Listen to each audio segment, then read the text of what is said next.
Bonjour, chers frères et sœurs. Bienvenue à votre étude CBSI, leçon 5, jour 5. Nous lisons le texte de base qui est Apocalypse, chapitre 4, versets 9 à 11.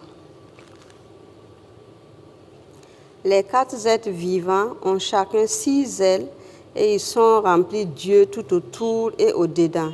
Ils ne cessent de dire jour et nuit, Saint, Saint, Saint est le Seigneur Dieu, le Tout-Puissant qui était, qui est et qui vient.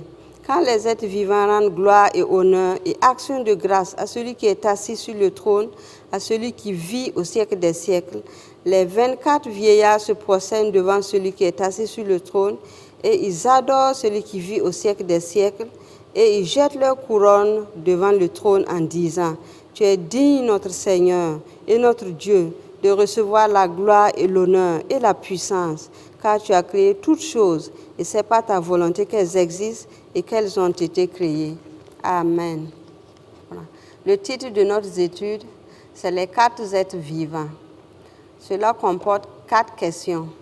La première question, c'est « Quelles sont les 3 choses que les êtres vivants attribuent à celui qui est assis sur le trône ?» La deuxième question, qu'est-ce que l'exaltation de Dieu des 4 êtres vivants pousse les 24 anciens à faire? Question numéro 3. Pourquoi pensez-vous qu'il est convenable pour les anciens de jeter leur couronne devant Dieu? Et pourquoi les anciens l'estiment-ils digne d'adoration? Quatrième et dernière question. Pour quelle raison adorez-vous le Seigneur? Comment votre manière de révérer Dieu et de l'adorer pourrait-elle amener quelqu'un d'autre à adorer aussi le Seigneur? Appliquez la vérité. Il est très facile de concentrer tant d'attention sur les contraintes de nos vies quotidiennes que nous oublions de nous concentrer sur Dieu.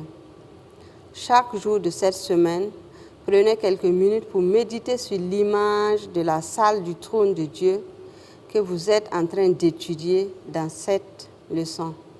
Comment vos responsabilités, vos problèmes et priorités sont transformés pendant que vous les observez avec la perspective du ciel?